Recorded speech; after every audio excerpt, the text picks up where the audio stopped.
Chapter 5, Kingdoms, Kings, and an Early Republic.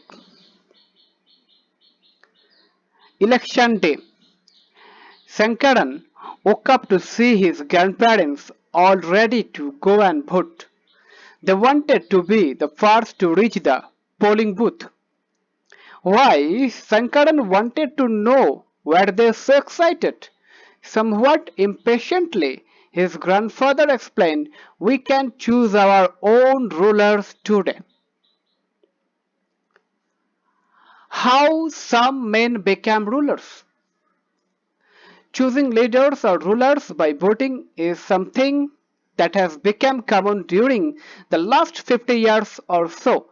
How did men become rulers in the past? Some of the Rajas we read about the chapter 4 were probably chosen by the Jana, the people, but around 3000 years ago we find some changes taking place in the ways in which Rajas were chosen. Some men now became recognized as Rajas by performing very big sacrifices. The Ashwamedha or horse sacrifice was one such ritual. A horse was let loose to wander freely and it was guarded by the Raja's men. If the horse wandered into the kingdoms of other Rajas and they stopped it, they had to fight. If they allowed the horse to pass, it meant that they accepted that the Raja who wanted to perform the sacrifice was stronger than them. These Rajas were then invited to the sacrifice, which was performed by specially trained priests, who were rewarded with gifts. The Raja who organized the sacrifice was recognized as being very powerful, and all those who came brought gifts for him. The Raja was a central figure in this ritual. He often had a special seat, a throne or a tiger skin.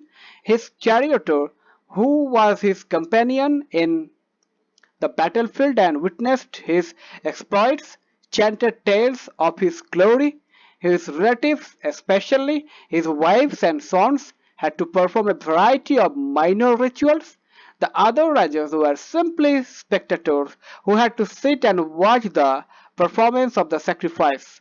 Priests performed the ritual including the sprinkling of sacred water on the king. The ordinary people, the Bish or Vaishya, also brought gifts. However, some people, such as those who were regarded as Shudras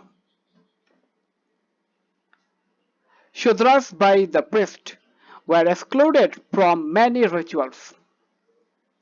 Make a list of all those who would be present at the sacrifice. Which are the categories that are described in terms of their occupation? Comment this.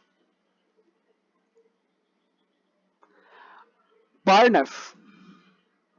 We have many books that were composed in North India, especially in the areas drained by the Ganga and the Jamuna during this period.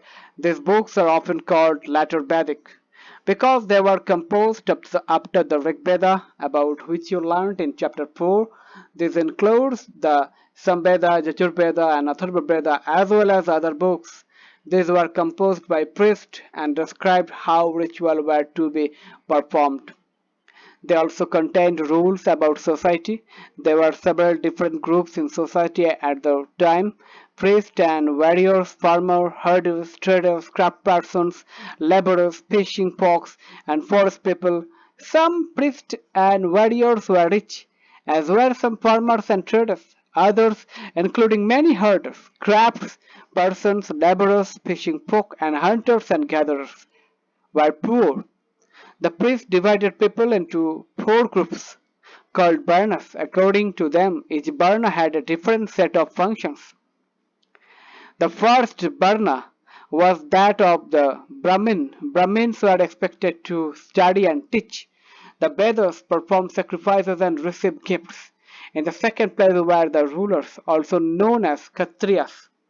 They were expected to fight battles and protect people. Third were the Bish or the Vaishyas. They were expected to be farmers, herders, and traders. Both the Kshatriyas and the Vaishyas could perform sacrifices. Last were the Sudras who had to serve the other three groups and could not perform any ritual. Often women were also grouped with the Sudras. Both women and Sudras were not allowed to study the Vedas. The priest also said that these groups were decided to the basis of birth. For example, if one's father and mother were Brahmins, one would automatically become a Brahmin, and so on. Later, they classified some people as untouchable. This includes some craftspersons, hunters and gatherers, as well as people who help perform burials and ceremonies. The priest said that contact with these groups was polluting. Many people did not accept the system of Varna laid down by the Brahmin. Some kings thought they were superior to the priest. Others felt that birth could not be a basis for deciding which Varna people belong to. Besides, some people felt that there should be no differences among people based on occupation. Others felt that everybody should be able to perform rituals, and others condemned the practice of untouchability. Also, there were many areas in the subcontinent, such as the Northeast, where social and economic differences were not very sharp and where the influence of the priest was limited. Why did people oppose the system of Barnes? Comment this.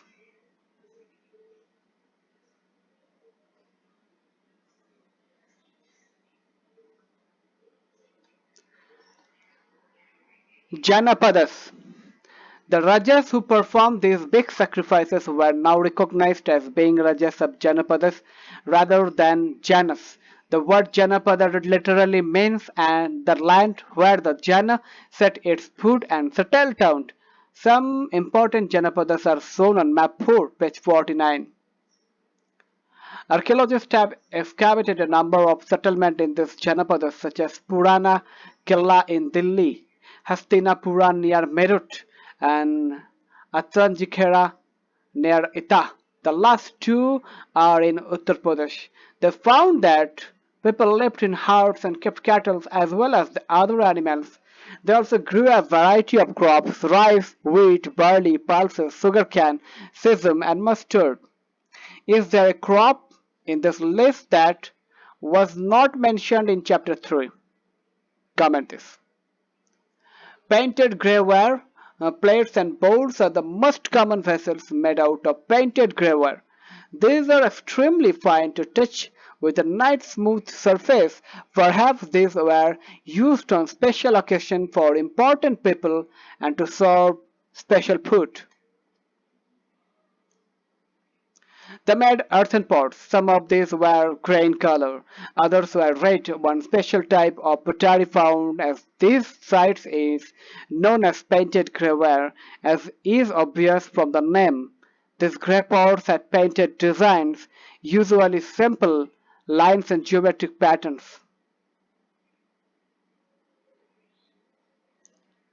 Mahajanapadas.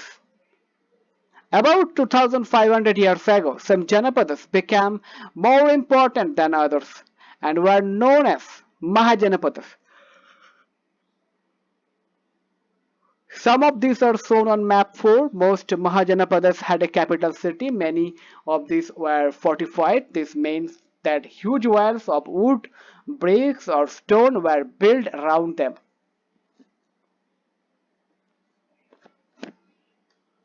Map 4, important Janapadas, Mahajanapadas, and cities: Gandhara, Taxila, Jhelum River, Chenab River, Ravi River, Beas River, Sutlej River, Indus River, Kabul River. Clearly, Hastinapura, Jamuna River, Panchala, Koshala, Ganga, Vaishali, Vajji, Magadha, Kaushambi, Rajagriha, Anga, Ganga River, Avanti, Ujjain,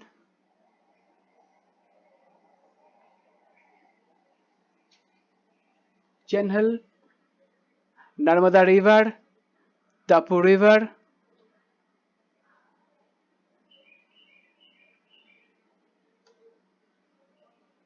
Brahmaputra River, Manadi River, Lakshmi River, Krishna River, Tungabhadra River, Putin River, Kabadi River, Arabian Sea, Bay of Bengal, Lakshadweep, Andaman and Nicobar Island. A sketch map not to scale. Forts are probably built because people were afraid of attacks from other kings and needed protection. It is also likely that some rulers wanted to show how rich and powerful they were by building really large, tall and impressive walls around their cities. Also in this way, the land and the people living inside the fortified area could be controlled more easily by the king. Building such huge walls required a great deal of planning.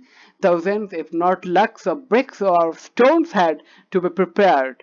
This in turn meant enormous labor provided possibly by thousands of men, women and children, and resources had to be found for all of this.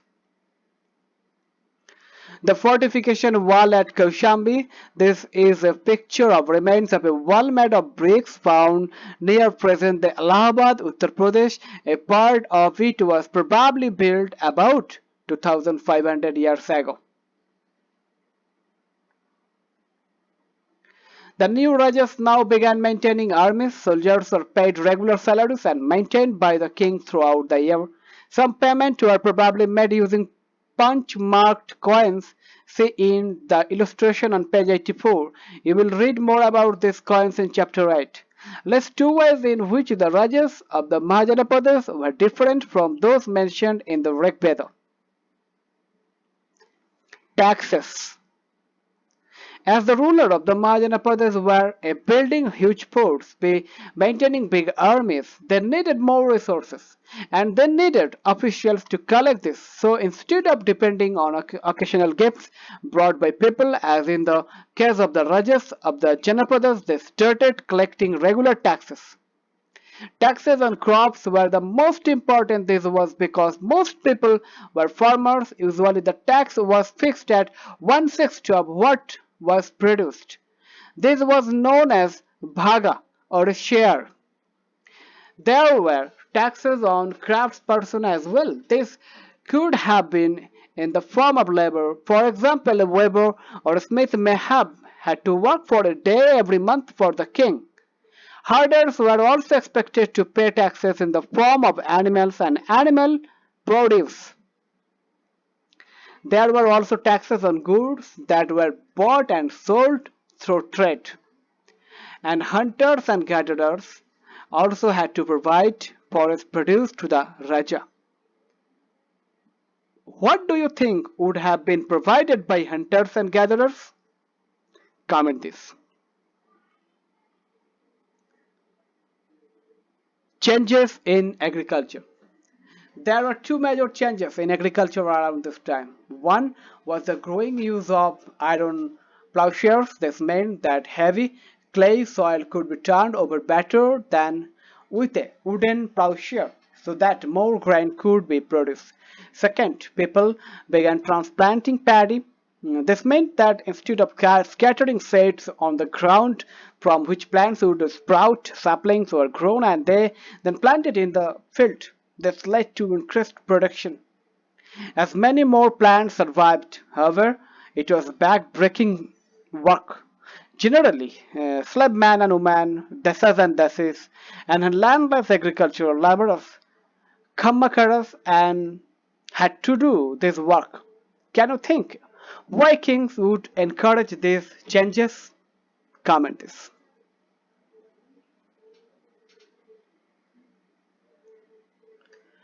A closer look. A Magadha.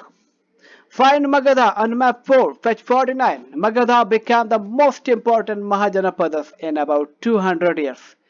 Many rivers such as the Ganga and the Son flowed through Magadha. This was important for a transport by water supplies, making the land fertile. Parts of Magadha were forested. Elephants which lived in the forest could be captured and trained for the army. Forest also provided wood for building houses, carts and carriers. Besides, there were iron ore mines in the region that could be tapped to make strong tools and weapons. Magadha had two very powerful rulers, Bimbisara and Ajatashattu, who used all possible means to conquer other Janapadas. Mahapadmananda was another important ruler. He extended his control up to the northwest parts of the subcontinent. Rajagriha, present the Rajgir in Bihar, was the capital of Magadha for several years. Later, the capital was shifted to Pataliputra, present the Patna. More than 2300 years ago, a ruler named Alexander, who lived in Macedonia and Europe, wanted to become a world conqueror. Of course, he did not conquer the world, but did conquer parts of Egypt and West Asia, and came to the Indian subcontinent, reaching up to the banks of the Beas. When they wanted to march further westward, his soldiers refused.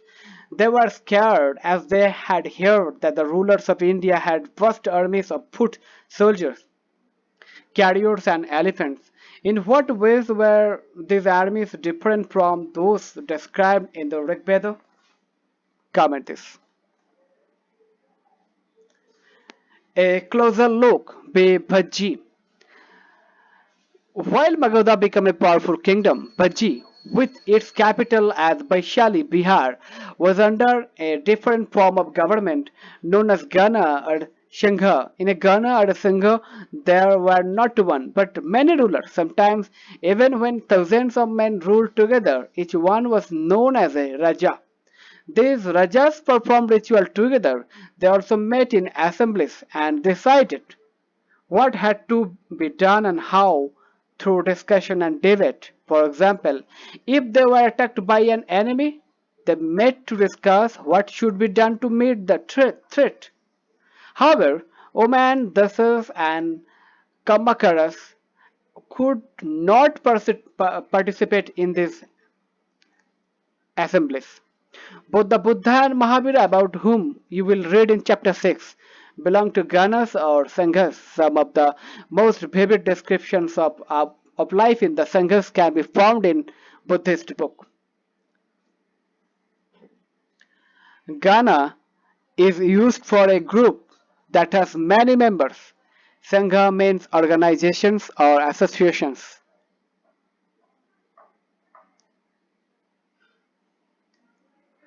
This is an account of the Bhajis from the Digha Nikka, a famous Buddhist book, which contains some of the speeches of the Buddha.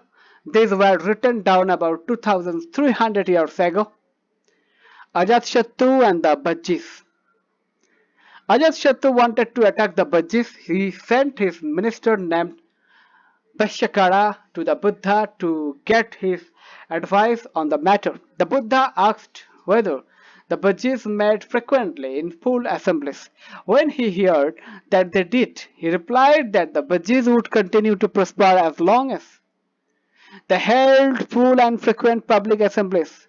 They met and acted together. They followed and established rules that they respected, supported, and listened to elders.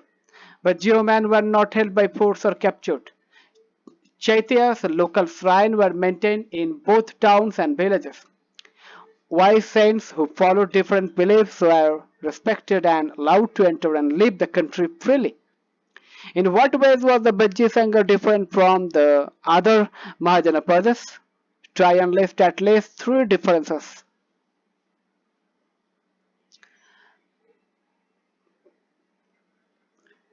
Keywords: Raja, Ashwamedha, Varna, Janapada, Mahajanapada, fortification, army, tax, transplantation, Gana and Shangha, democracy.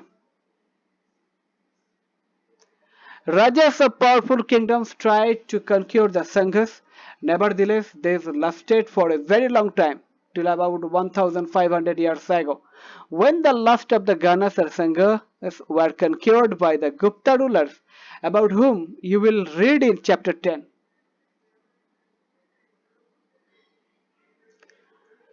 Elsewhere,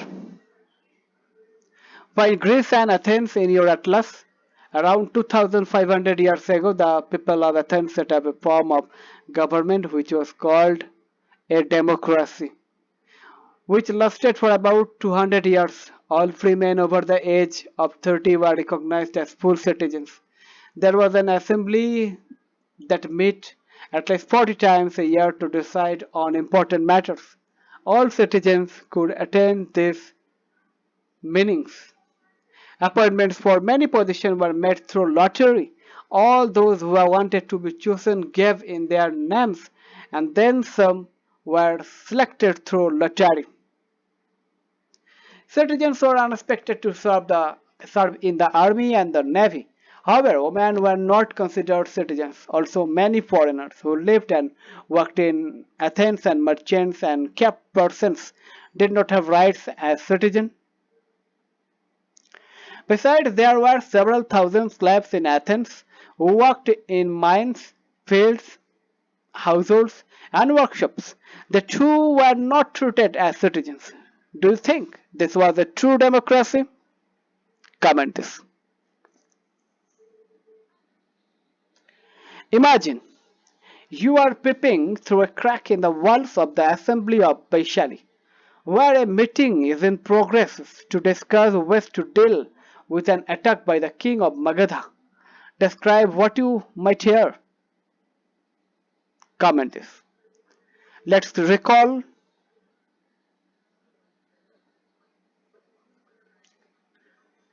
those who pay taxes, the Raja of the Mahajanapadas. Comment this. Some important dates. New kinds of Rajas about 3000 years ago, Mahajanapadas about 2500 years ago, Alexander's invasions, compositions of the Digha Nikaya about 2300 years ago, end of the Ganas or Sanghas about 1500 years ago. Let's discuss, let's do. Comment this.